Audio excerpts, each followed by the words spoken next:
40,000 years ago, the ground beneath Wilshire Boulevard was already collecting things. Saber-toothed cats, dire wolves, mammoths.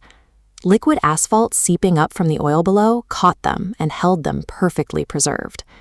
Tonight, right above that ancient archive, 145 artists take the street.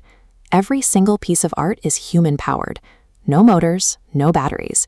If it moves, a person moves it.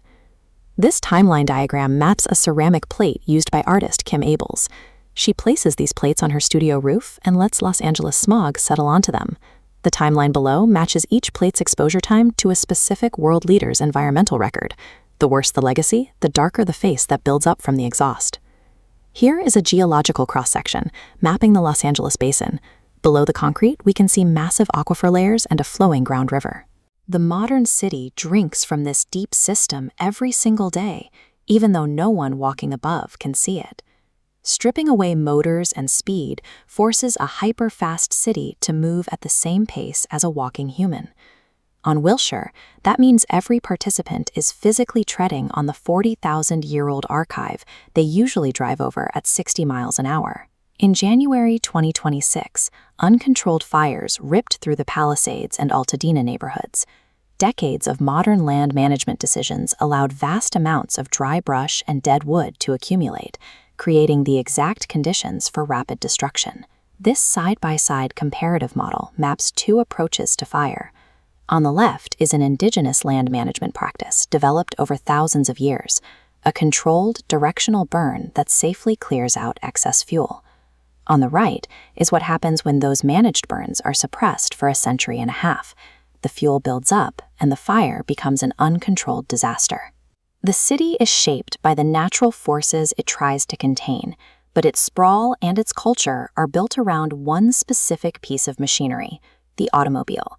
Artist Kenny Scharf brought a 1959 Cadillac to the parade, but like everything else tonight, it has no motor.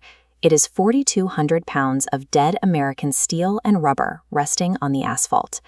This force diagram visualizes the physics required to move that vehicle. We calculate the immense tension on the rope and the friction of the tires against the street.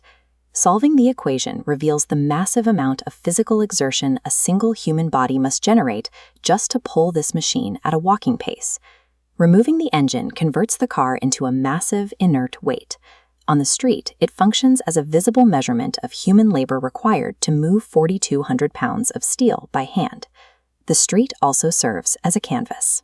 When you walk down Wilshire Boulevard, you are navigating a dense layer of political messaging and authoritative visual power. Shepard Fairey has been deploying these images in public spaces for decades. His process relies on source photos, halftone dots, and two-color separations. Breaking down the ink and paper proves that visual influence is a highly deliberate, reproducible manufacturing system. The parade gives artists a chance to reject the boundaries drawn by institutional history.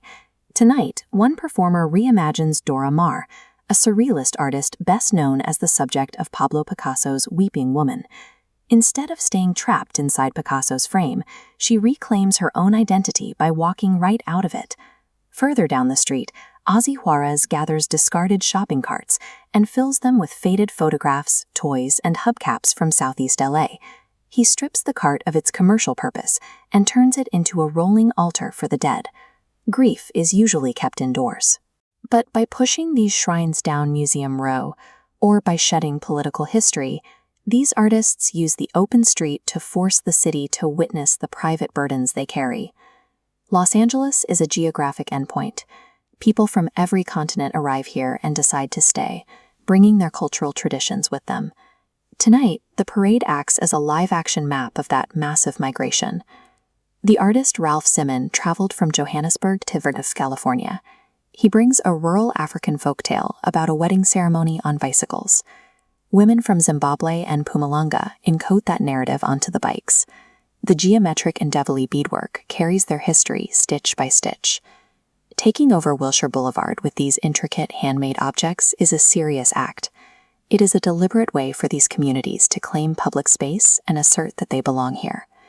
The route ends at the brand new Peter Zumthor building at LACMA. 145 works converge at its open doors. Jeffrey Deitch organized this mobilization based on the principle that the street is a primary site for art. His career has focused on the public procession as an essential human tradition. The parade will be over in a matter of hours, but directly beneath the street, the tar pits sit exactly where they have been for 40 millennia, waiting to catch whatever falls in. The tar pits have spent 40,000 years capturing whatever touched the surface. This parade adds the next layer to that archive, a record of collective effort documented by the city itself.